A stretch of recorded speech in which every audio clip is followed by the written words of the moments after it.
Hechos, capítulo 6. Hechos 6, versos 1 al 7. Y mientras lo busca ahí, antes de leerlo, sí quisiera dar unos comentarios. Es claro que la nación en la cual vivimos, cada día más su corazón se endurece. Es claro que en la nación que vivimos las cosas están intensas. Y a lo que me refiero es de ambos lados de los puntos de vista políticos, las cosas están intensas. Y cuando hay dos grupos que están intensos y están corriendo a una velocidad, cuando todo choca, va a ser intenso. Y lo que vimos en esta semana fue el resultado de eso. Y muchas cosas que podemos decir acerca del respeto.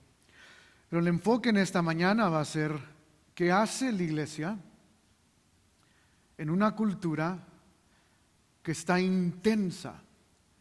Y la respuesta es lo mismo que le dije a los hermanos del servicio de inglés, es tenemos que dejar que lo importante, lo primordial, siga siendo lo primordial.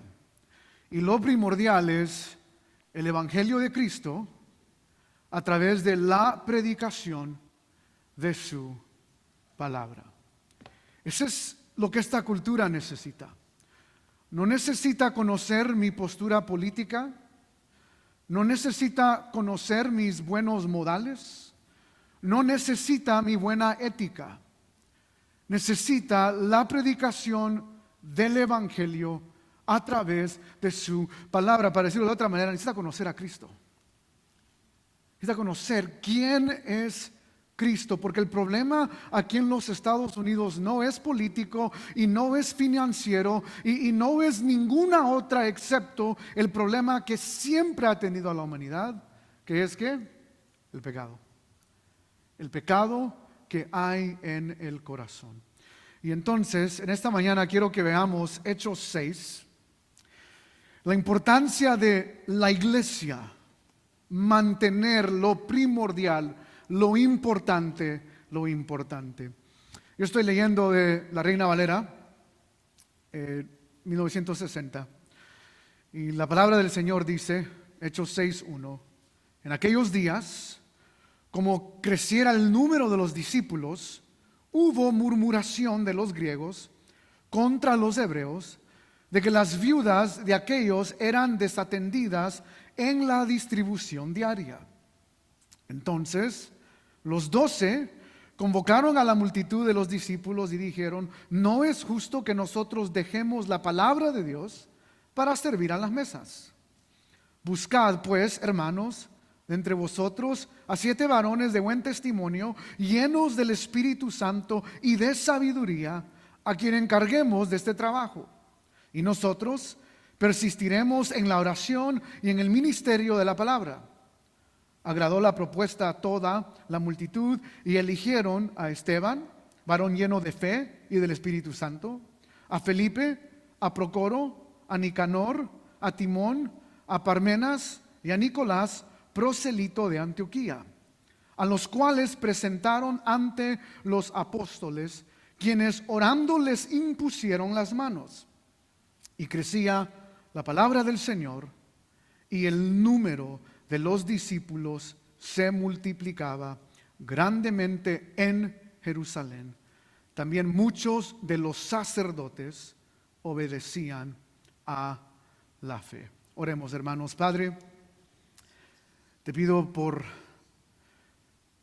tu palabra, te pido que tu Espíritu Santo ilumine las verdades del texto en esta mañana.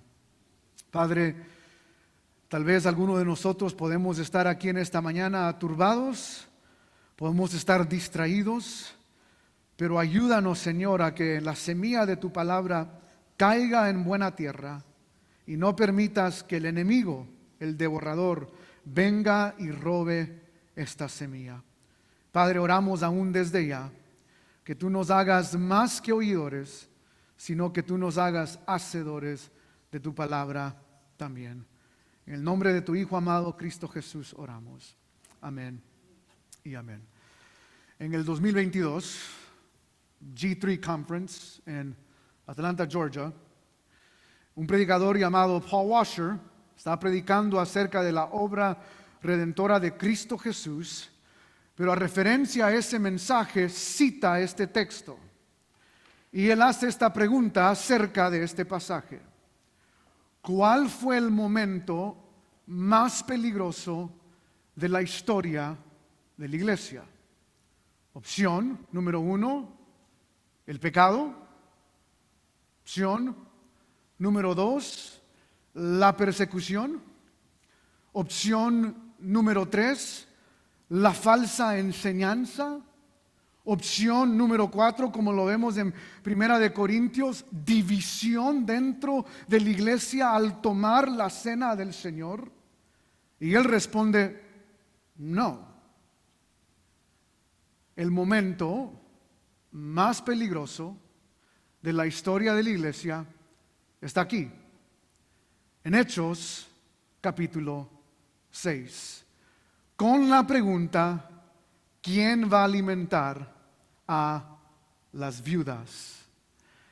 Y en esta mañana yo quiero mostrarle a través de este texto por qué quién le va a dar de comer a estas viudas es el momento más peligroso de la historia de la iglesia. Ahora, antes de entrar a nuestro texto, es interesante reconocer que en el contexto de Hechos vemos problemas dentro de la iglesia. En Hechos capítulo 5, no lo vamos a leer, usted lo puede leer en casa. En Hechos capítulo 5, versos 1 al 11, hay un problema de pecado con Ananías y Zafira. Mienten al Espíritu Santo. Mienten el por qué no pueden dar. El problema no era que no daban, el problema era que mentían en la cantidad que habían dado, y creyendo que habían mentido a los apóstoles, no se dieron cuenta que a los que mintieron fueron al Espíritu Santo, y por consecuencia, ¿qué? Mueren. Vemos que al inicio hay problema del pecado. En Hechos 5, verso 17 al 42, la sección grande antes de nuestro texto, la iglesia tiene otro problema, la persecución.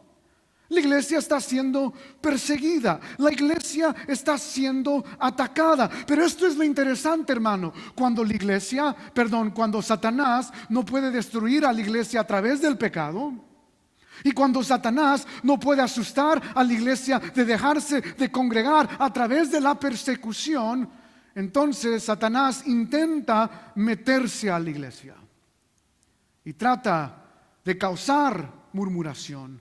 Y trata de desenfocarnos de lo primordial. Y entonces nuestro texto inicia en Hechos 6, en aquellos días. ¿Qué días? Los días donde había pecado y en los días donde había persecución. Note lo que dice el texto. En aquellos días, como creciera el número de ¿qué? Los discípulos, los seguidores de Jesús. Eran, en inglés diríamos, they were the real deal. Eran reales. Eran seguidores de Cristo. Y en esos días donde hay discípulos, seguidores de Cristo, hubo murmuración de los griegos contra los hebreos, de que las viudas de aquellos eran desatendidas en la distribución diaria. Y en este texto vemos tres cosas: el problema, el mayor problema y la solución a ese problema. El problema está aquí.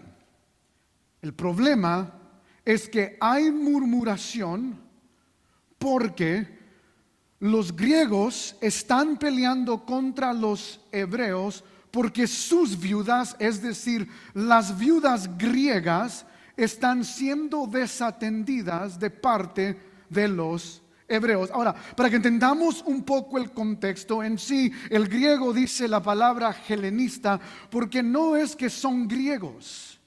Es que son judíos que a través de la diáspora, es decir, si usted lee el Antiguo Testamento, Israel ha sido conquistado por Nabucodonosor y Babilonia, ha sido conquistado antes de Nabucodonosor por Asiria, y en el momento del tiempo de Jesús es Roma el que ha conquistado, y debido a esto hay muchos judíos que aunque son judíos, han crecido en el otro lado del charco.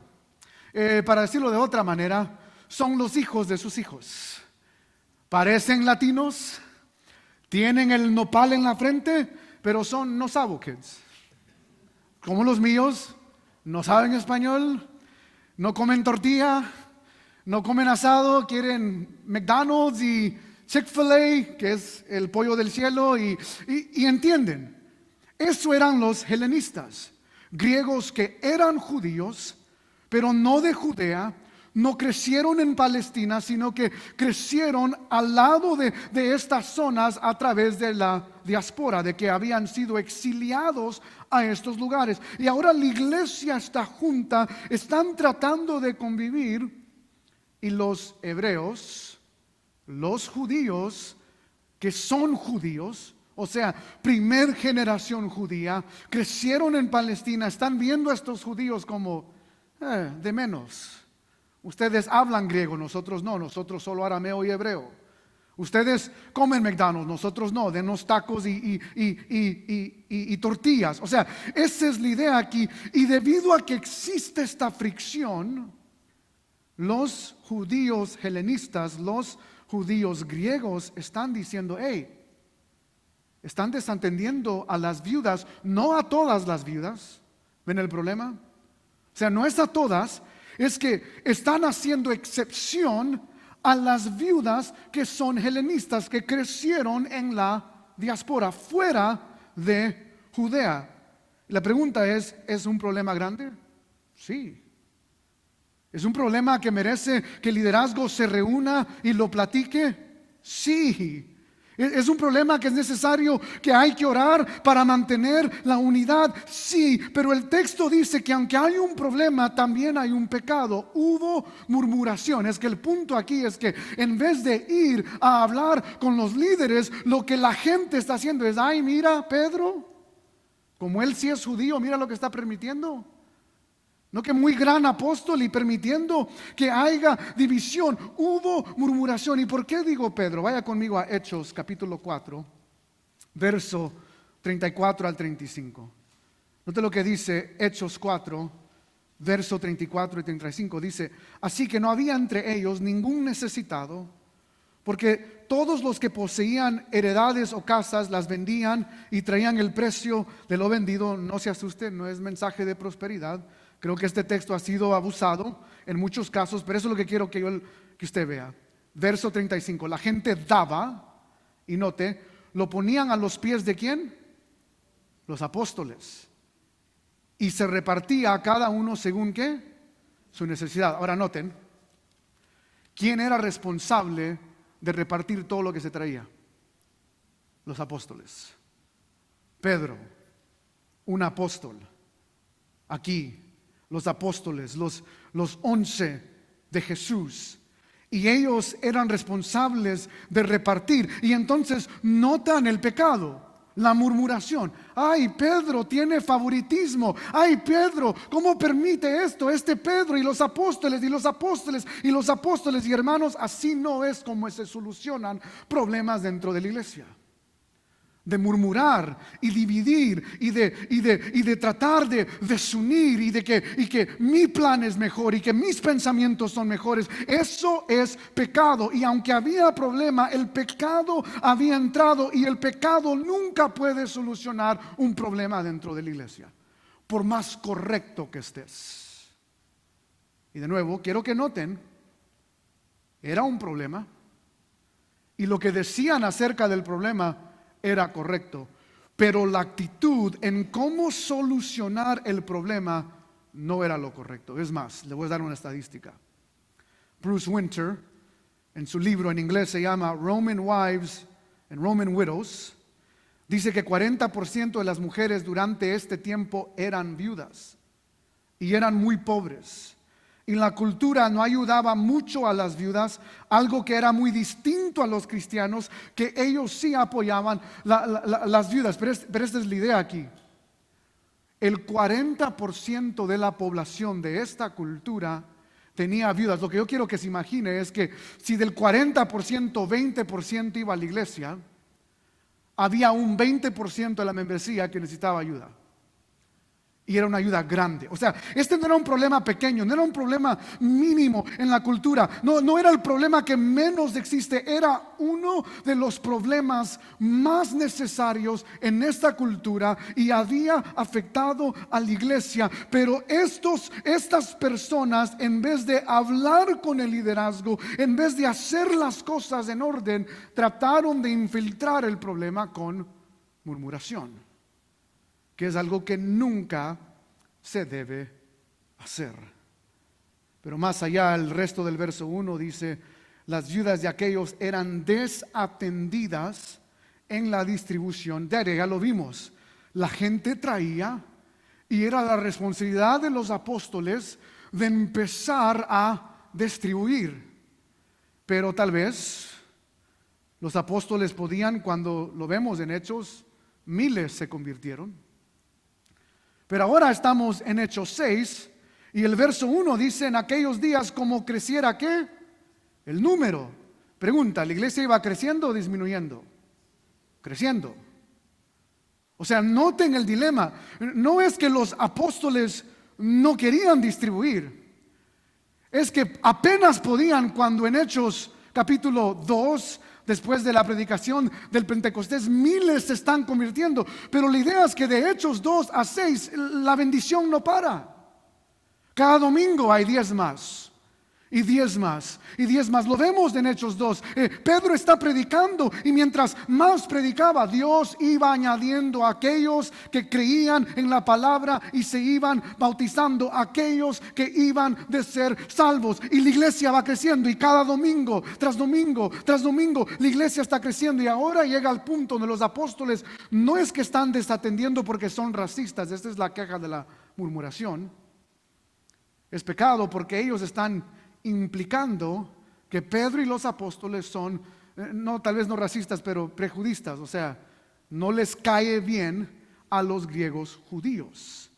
Ese es el pecado. Es más, la palabra distribución aquí es la palabra diaconía, que es servicio. No están sirviendo a las viudas. Lo menciono porque esta palabra es ocurrente en nuestro texto, la idea de servir. Y entonces aquí vemos el dilema, la queja, la murmuración es: Pedro y los apóstoles no están sirviendo a las viudas que son helenistas, griegas, que crecieron en cultura griega. Solo están atendiendo a las viudas que son de Palestina, judías que nunca abandonaron a Judea. Y de nuevo, repito, ¿es problema? Sí. Sí es problema. Y es un gran problema. Pero detrás del problema hay un problema mayor.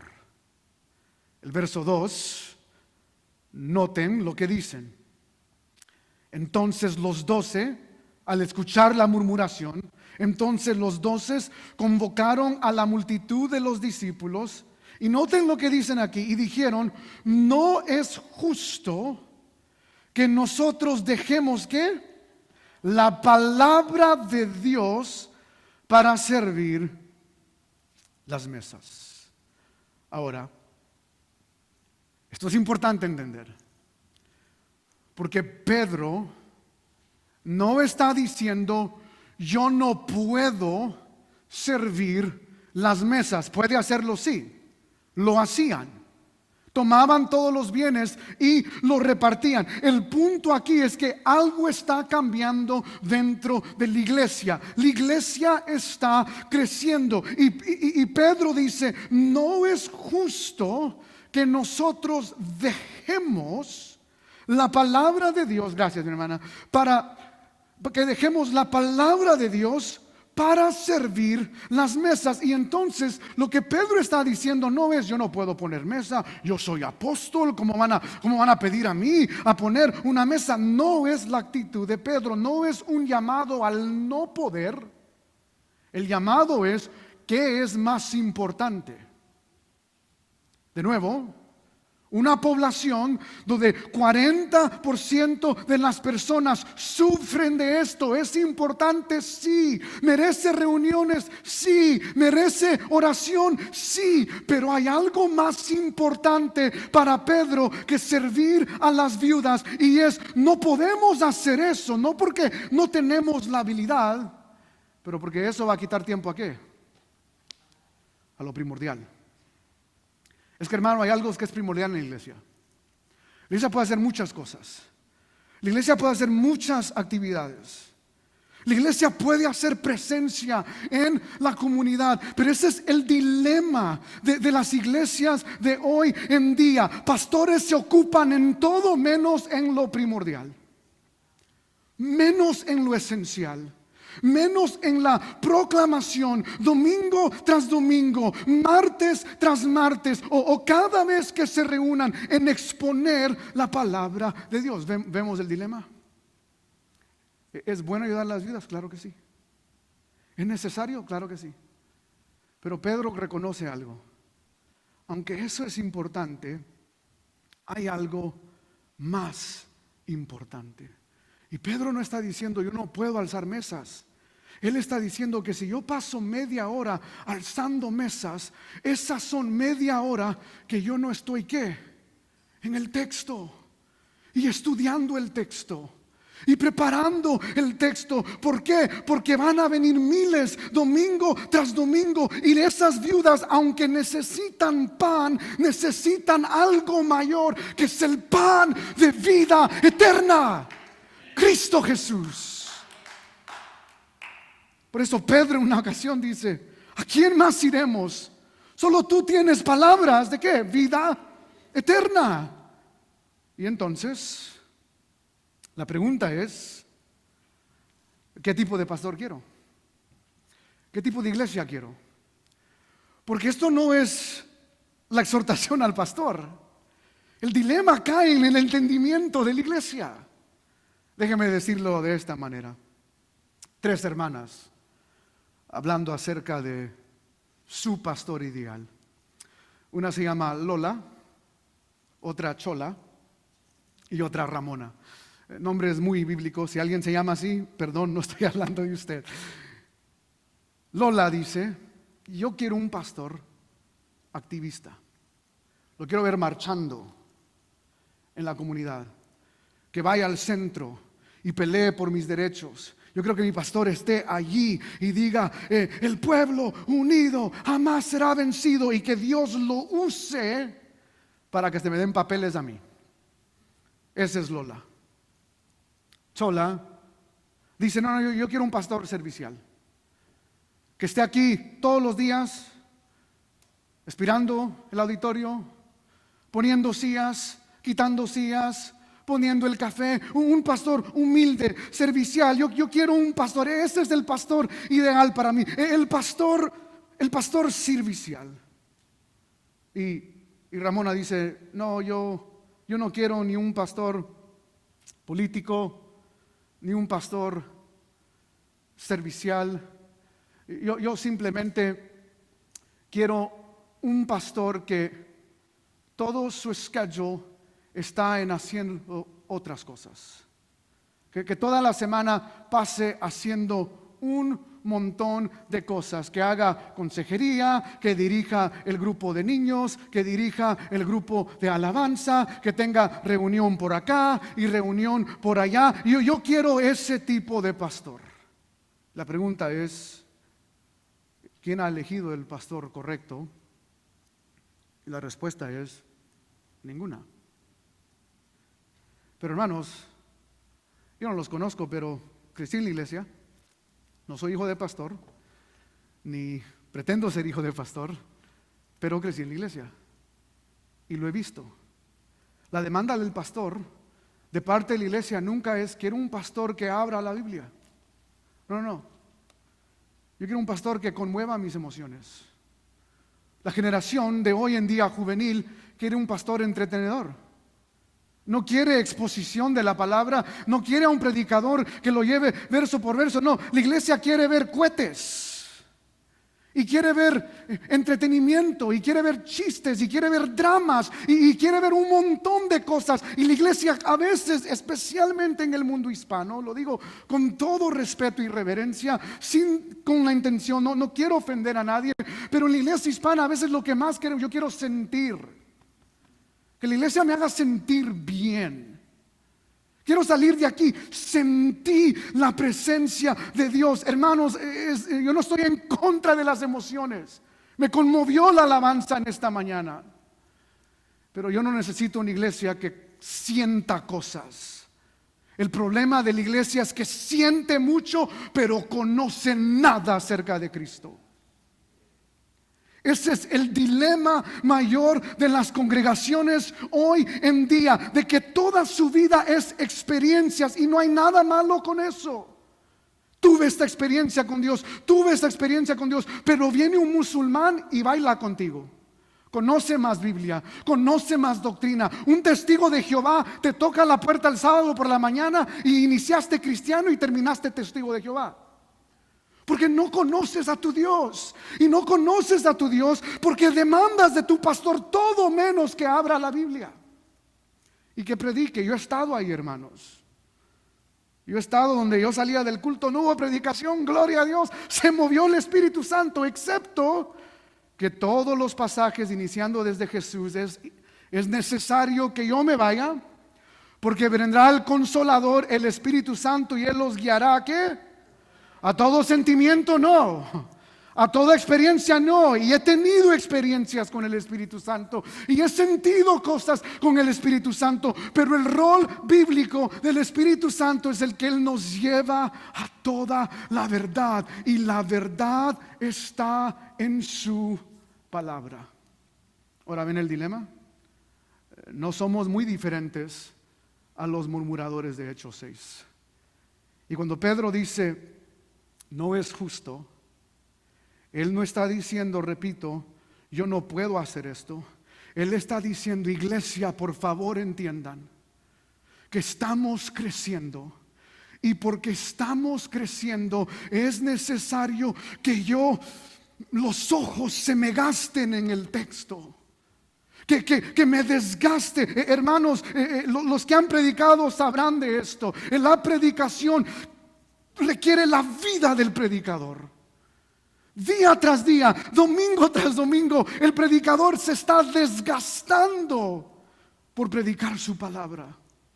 Y lo hace por el amor a ustedes, por el amor a la iglesia. Pero noten algo más.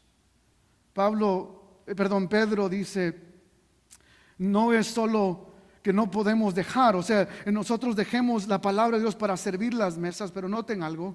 Ahorita voy a ir al verso 3. Verso 3 básicamente dice, busquen a gente a servir. ¿Por qué? ¿Cuál es el rol primordial del pastor? El orden aquí es importante. Dice Pedro, nosotros persistiremos ¿en qué? No dice la palabra. En la oración y el ministerio ¿de qué? La palabra. Dos cosas. Ahora de nuevo, piensen Lola, Chola y Ramona. A mí me ha pasado. Hermano, ¿usted qué hace toda la semana? A mí me pagan, no sé cómo está el asunto aquí. Yo soy pagado, bueno, en parte, trabajo en una escuela también, pero recibo salario de la iglesia. Y los hermanos, la iglesia mía, gracias a Dios, está entendida en esto. Pero noten la pregunta. A mí me preguntan, ¿qué hace la semana? Oro y preparo sermones. No es lo único que conseguiría otras cosas. Pero primordialmente mi semana está compuesta de orar, preparar estudios bíblicos, clases que doy y sermones para los domingos. Ahora, eso no suena espectacular. En inglés hay una frase que decimos, no se ofendan, it's not sexy. Ministry, cuando tú lo dices de esa manera, no es impresionante. ¿Qué suena más impresionante? Pastor, ¿qué hizo la semana? Tuve una reunión con Donald Trump Estuvimos hablando acerca del gobierno, estuvimos hablando de cómo ayudar a Los Ángeles, me reuní con el gobernador Newsom, usted hubiera visto, hasta oré por él, le hablé en chino, o sea, ¿cuál suena más impresionante? Seamos sinceros. Pastor, ¿qué hizo la semana? Yo lavé los baños. Ay, qué humilde mi pastor, lavó todos los baños. Suena más impresionante. Es lo que la gente quiere. Pero Pedro dice, no. A Charles Spurgeon una vez le hicieron una pregunta a un joven: ¿qué es más importante, orar o leer la palabra? Y Spurgeon, siendo Spurgeon, le responde con otra pregunta y le dice: no sé, dime tú, ¿qué es más importante? ¿Inhalar o exhalar? O sea, las dos son importantes. Pero hermanos, la orden sí cuenta aquí. El texto dice orar, ¿y luego qué? Preparar para predicar la palabra. El orden es importante. Y para los que son pastores, predicadores, o anhelan un día ser pastores, predicadores, líderes de grupos, esto no es nada místico, esto no es nada súper espiritual. El rol del predicador inicia orando, doblando rodillas. Inicia en la oración, inicia en el lugar secreto, inicia buscando a Dios. Antes de hablarle a la gente de Dios, asegúrate que has pasado mucho tiempo hablando acerca de la gente a Dios. En oración, orando por los miembros, orando por las familias que están a punto de divorciarse, orando que la palabra por fin penetre esos duros corazones. Leonard Ravenhill, uno de mis pentecostales más favoritos. Yo no me considero pentecostal, pero considero que algunos pentecostales son amigos nuestros, y Leonard Ravenhill no son como los predicadores de hoy en día que aparentaban ser espirituales, que querían crear atmósfera para ser espirituales. No, Leonard Ravenhill era un hombre de oración. Y él dice en su libro ¿Por qué no hay avivamiento? Él dice: ningún hombre es más grande que su vida de oración. El pastor que no ora está jugando en religión. El pueblo que no ora está extraviado. Y luego dice: fallando en esto, fallamos en todo. Y Pedro lo entendía. Inicia con la oración. El rol del predicador no suena impresionante, pero iglesia, ¿sabes lo que tú necesitas de tu pastor? No es alguien que te haga sentir bien. Asegúrate que sea un pastor que ora, pero más allá de ello, que tú le des oportunidad para que él ore por ti. Ahorita vamos a ver el dilema. La solución a este problema es muy importante, pero Pedro reconoce algo: las viudas son importantes, pero iglesia, entiendan, hay algo más importante. Lo primordial tiene que mantenerse primordial. Entonces, él dice, tenemos que persistir. La idea es en continua oración. El predicador no ora y dice: bueno, oré el lunes, ya no vuelvo a orar hasta el viernes. Esa es la semana del predicador. Ora, estudia y ora. No entiendo, ora más. Escucha malas noticias, sigue orando. Sigue estudiando, sigue orando. Sigue estudiando, sigue orando. Sigue velando, peleando por las iglesias, porque ama a su iglesia. Desea lo mejor para su iglesia. Y luego dice el ministerio de la palabra, tercera vez, que vemos la palabra diaconeo. Lucas, escribiendo aquí, dice: el predicador ora, pero también se dedica al ministerio, es decir, al servir la palabra. Y solo quiero ilustrar esto rápidamente. El deber del predicador no es ser chef. El deber del predicador no es cambiar la receta. El predicador, y esto lo vemos también en 1 Corintios, Pablo lo va a enseñar de esa manera, usando en la palabra de servir. El predicador es un mesero. Traducción: no impone sus ideas al texto, y tampoco quita ideas del texto. Lo vemos en Deuteronomio: no agregues a la ley, no le quites a la ley. Lo vemos en Apocalipsis: no agregues a sus palabras, no le quites a sus palabras. El que haga eso será condenado.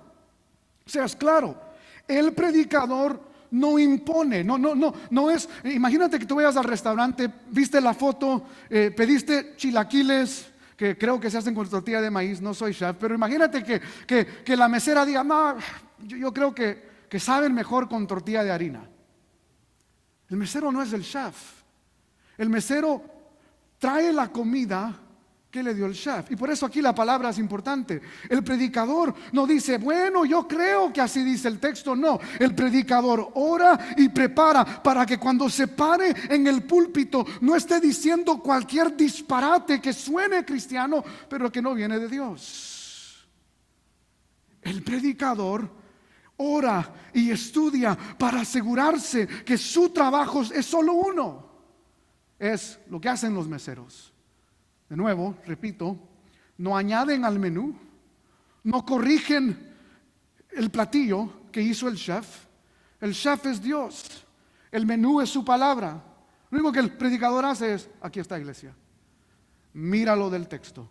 Hermanos, huyan de predicadores donde media parte del sermón es: en esta semana hice esto y Dios hizo esto, y así están. Y perdón, la Biblia está acá y ellos están aquí todo el rato.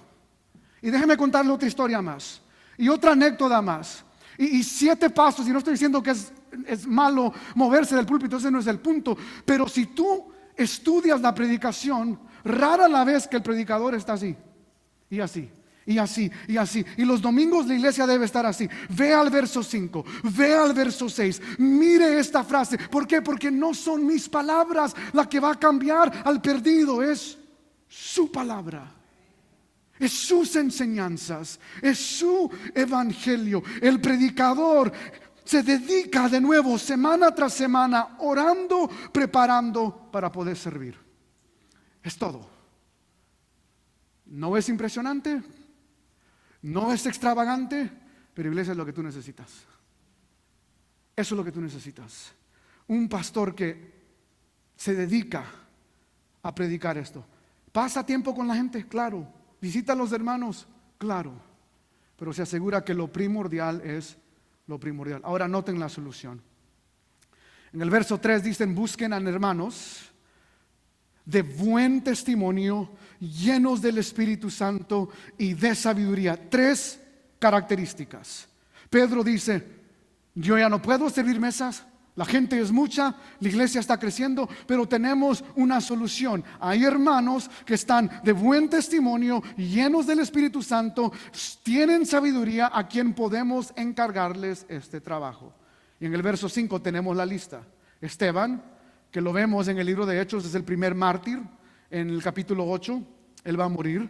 Esteban, lleno de fe y del Espíritu Santo, y estas, por implicación, el resto de los nombres tienen estas características. Están llenos de fe, creen, y están llenos del Espíritu Santo. Esteban, varón lleno de fe y del Espíritu Santo. Felipe, a Procoro, a Nicanor, a Timón, a Parmenas y a Nicolás, proselito de Antioquía. Y de nuevo, algunos de estos nombres aparecen en el resto de la Biblia. Estos hombres: Esteban aparece, Felipe sabemos que es mencionado como evangelista, Nicolás es proselita, es decir, es alguien que primero se convirtió al judaísmo y luego se convirtió al cristianismo. Pero este es el punto, hermanos. Estos hombres tienen estas 3 características. Buen testimonio. ¿Qué significa? Lo que son en la iglesia son ¿qué? Fuera de la iglesia. Lo que son aquí, son allá. No hay división en ellos. Buen testimonio. ¿Quién lo reconoció? La iglesia. ¿Notaron? Buscad pues, hermanos, de entre vosotros a 7 varones. Y luego en el verso 5 dice: agradó la propuesta, y a estos son los que eligieron. ¿Por qué los eligieron? Porque tenían buen testimonio. Andaba ellos diciendo: hermanos, miren, yo soy uno de buen testimonio. Se tecaron ellos mismos como gente de buen testimonio, llenos del Espíritu y sabiduría. No, la iglesia los pudo reconocer. ¿Qué reconoce el pastor de ti? ¿Qué reconoce el liderazgo acerca de ti?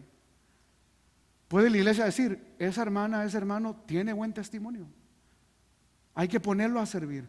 Se ve que tiene al Espíritu Santo, se ve que es sabio, o sea, sabe discernir asuntos. De que la mesa se quebró, déjeme llamarle al pastor. No, hermano, arréglelo. Dos opciones: arregla la mesa o consigue una nueva. It's not that hard. No es ciencia química, no está haciendo geometría, soluciones. Es la gente sabia. Y la iglesia dijo, estos 7 son de buen testimonio, llenos del Espíritu Santo, que tienen sabiduría. Ahora, de las 3 frases, la idea aquí es obvia, que la difícil para nosotros es ¿qué se refiere el Espíritu Santo? ¿Qué se refiere a ser llenos del Espíritu Santo? Ahora, no se refiere a los dones. ¿Cómo lo sabemos? Bueno, de los 7, el único que es mencionado aquí después del libro de los Hechos es Esteban. Y en la vida de Esteban nunca vemos que él profetiza o que habla en lenguas, que es un don, que tiene el don de generosidad. Si tiene un don, el único que podemos ver a través del texto es el hecho de que él enseña a los judíos que lo están encarcelando. Él les da una predicación expositiva de todo el Antiguo Testamento y lo que Dios había hecho a través de Israel. Es lo único que él da. Él enseña a sus oponentes, y el resto de la lista no nos dice nada. Pero ese es el punto, combinando las 3. ¿Quién es aquel que tiene buen testimonio, el Espíritu Santo y lleno de sabiduría? Hermano, no es alguien que tiene muchos dones, es alguien que tiene los frutos del Espíritu Santo. Yo no estoy en contra de dones, podemos hablar de eso háblenlo con el liderazgo aquí, pero el punto aquí es, sin tocar el tema de los dones, la evidencia de que alguien tiene al Espíritu Santo en las Escrituras no son los dones, son los frutos. Hermano, eso es herejía. Mateo capítulo 7. Muchos dirán, profetizamos en tu ¿qué? Nombre, que es don del Espíritu Santo. Muchos dirán, reprendimos a demonios, que es un milagro. El reprender demonios es un tipo milagro en el Nuevo Testamento. Don del Espíritu Santo. ¿Y qué dirá Jesús? Nunca los que conocí. Esto no se trata de quién tiene más dones y habilidades. No. La idea aquí es, ¿quién es cristiano en la iglesia? Porque se requiere a cristianos para servir en la iglesia. ¿Por qué? Porque los cristianos van a ser de buen testimonio, van a ser sabios y van a ser llenos del Espíritu Santo. Es decir, tendrán temor del Señor, que no permitirán que murmuración crezca dentro de los ministerios. Y de nuevo, es mucho más fácil decir, no, yo quiero a alguien que aparenta tener al Espíritu, que tenga muchos talentos y dones. No, busca en carácter. ¿Quién tiene carácter? ¿Quién ama a la iglesia? ¿Quién desea ver realmente a la iglesia crecer? Porque hay muchos que dicen, hermano, yo quiero que esta iglesia crezca, yo quiero que esta iglesia esté llena. Qué bueno, empieza tú. Y no conozco la congregación aquí, pero de nuevo, crecí en la iglesia, ahora pasaré a una iglesia, y uno sabe los que algunos parecen Hanukkah, bueno, no somos judíos, parecen Christmas, los ves una vez al año. Como su cumpleaños, una vez al año. Y no, pastor, yo quiero ver la iglesia crecer. ¿Y cuándo vamos a evangelizar, hermano? Primero ven, mínimo 3 domingos seguidos, y luego hablamos de evangelizar. Primero apoya en la obra. Pero este es el énfasis aquí. Es algo que voy a empezar a hacer con algunos jóvenes y parejas pequeñas, enfocándome en los varones. Pero yo he estado un año pastoreando la iglesia en Columbus, Ohio.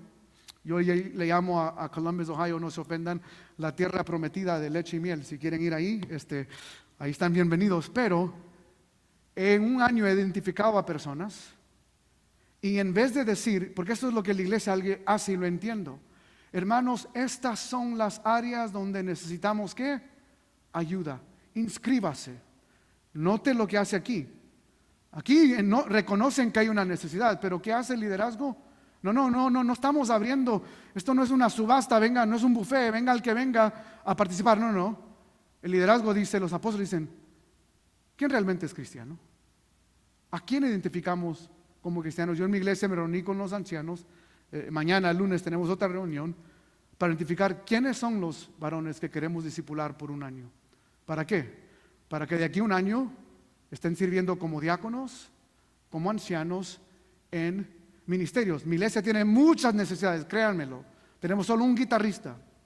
Nadie quiere servir con los niños. Entiendo el dilema, pero prefiero pasar un año y asegurarme que cuando pongamos a gente, sea gente que tenga corazón por la casa y que sea gente que realmente está llena del Espíritu Santo, que ama al pueblo de Dios, que ama a la iglesia, que desea realmente ver a la iglesia crecer. Y por eso lo vemos en el verso 6.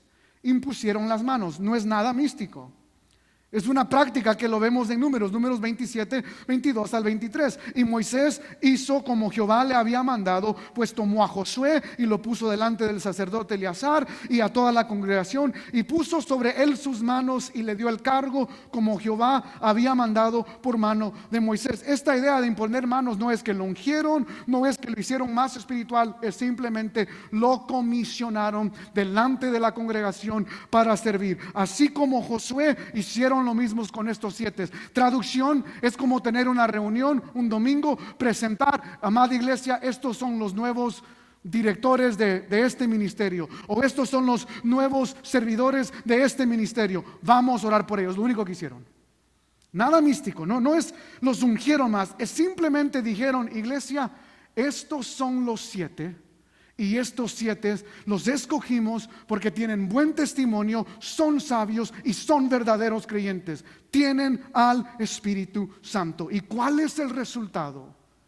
Cuando la iglesia mantiene lo importante, lo más importante. Lo vemos en el verso 7. Note. Crecía la palabra. ¿Por qué crecía? Porque habían servidores sirviendo, llenos del Espíritu Santo, sabios, encargándose de atender a las viudas. ¿Por qué crecía? Porque habían pastores que doblaban rodillas, que estudiaban para exponer el texto, para servir el texto. Y porque hicieron eso, porque la iglesia ocupó su rol, servir. Yo incluiría aquí dar, pero ese es tema peligroso, lo entiendo, y yo quiero seguir siendo invitado. Servían, el ministro le daba oportunidad para hacer su rol y servir, y debido a que ambos mantenían lo primordial, y crecía la palabra del Señor, y el número de los discípulos, ¿qué? Se multiplicaba grandemente en Jerusalén. Aún los sacerdotes estaban obedeciendo la fe. Los sacerdotes arraigados a la religión estaban obedeciendo a la fe. Pero nota aquí, la palabra es importante, los términos son importantes. El verso 7 nos dice, crecía la palabra del Señor y el número de los asistentes crecía. No basta con tener iglesias llenas. ¿Qué tipo de gente tenemos en la iglesia? Y cuando la iglesia corre correctamente, y lo primordial es primordial en una congregación, la iglesia no solo crece, pero crecen también ¿qué? Discípulos, verdaderos seguidores de Cristo. Y de nuevo, la tentación nuestra es, no, pastor, pero es que yo quiero esto y yo quiero lo otro. Ya basta con lo que yo quiero. La iglesia no se trata de mí. Con todo respeto, no se trata de liderazgo de esta iglesia. Cristo es la cabeza de su iglesia. Y porque Cristo es la cabeza de su iglesia, lo primordial es predicar el evangelio para que el creyente se enamore más de Cristo, y el perdido que viene con un corazón de piedra pueda salir de aquí con un corazón de carne, viendo la grandeza, la belleza y la majestad de Cristo. Que no solo lo cante como lo cantamos hoy en varios de los cantos, sino que realmente diga, ahora entiendo, ahora lo veo. No solo lo siento, lo comprendo, sé que realmente Él ha hecho por mí. Pero note el texto, porque hay muchos que dicen, sí, hermano, aleluya, más palabra, pero no sirve. Y el pastor tiene que estar ocupado en lugares donde no debería de estar. Pero alguien tiene que enseñar a los niños. ¿Ven el dilema aquí? Es que es fácil, hermano, simplemente decir, necesitamos más de esto y de esto y esto. Pero Hechos 6 nos da el modelo. Hay algo que es primordial en la iglesia domingo tras domingo. Pero es imposible hacerlo si la congregación no hace su parte, que es entender las necesidades de la iglesia, para que el predicador pueda hacer su parte, que es orar por los miembros y estudiar la palabra para enseñar fielmente a la iglesia. Y si usted realmente quiere ver la iglesia crecer, no hay otro método. Hay muchos libros, 7 pasos para hacer una iglesia crecer. Hermano, nosotros no sabemos más que Dios y su palabra. El modelo está aquí. El predicador se enfoca en servir la palabra porque los miembros se enfocan en darle oportunidad para que el pastor pueda hacer eso sirviendo a la congregación. Y cuando la iglesia hace esto, mire esto, si no le he convencido, lo vemos aquí. La palabra crecía, los discípulos se multiplicaban. Vaya conmigo a Hechos capítulo 12, verso 24. Hechos 12, 24 dice, pero la palabra del Señor crecía y se multiplicaba. Mismo patrón. Entre más palabra es expuesta, entre más lo primordial es lo primordial, más multiplicación había. Uno más, Hechos capítulo 19, verso 20. Lo voy a leer del verso 19 para que vea lo impresionante del fluir del pasaje. Pablo ha estado predicando en Éfeso. Y nota el verso 19, después de estar predicando y convenciendo a la gente a través de la predicación, dice el texto en el verso 19, asimismo muchos de los que habían practicado la magia, trajeron los libros, los quemaron delante de todos, y hecha la cuenta de su precio, hallaron que eran 50,000 piezas de plata, eso es lo que valían los libros de magia. Pero nota el verso 20, y así crecía y prevalecía, ¿qué? Poderosamente, ¿qué? No el sentimiento, hermano, yo no estoy de nuevo en contra del sentimiento, pero ya basta con solo querer sentir. No es lo que crece una iglesia, no es lo que crea discípulos. Entre más crecía la palabra del Señor, más el Señor añadía el número de aquellos que iban siendo salvos. ¿Cuál es el futuro o la estructura que una iglesia debe tener por los próximos 5 años? Lo mismo que tuvo la primera iglesia. Poner en primordial lo primero, asegurarse que el pastor pueda hacer su rol, la iglesia sirviendo porque son cristianos.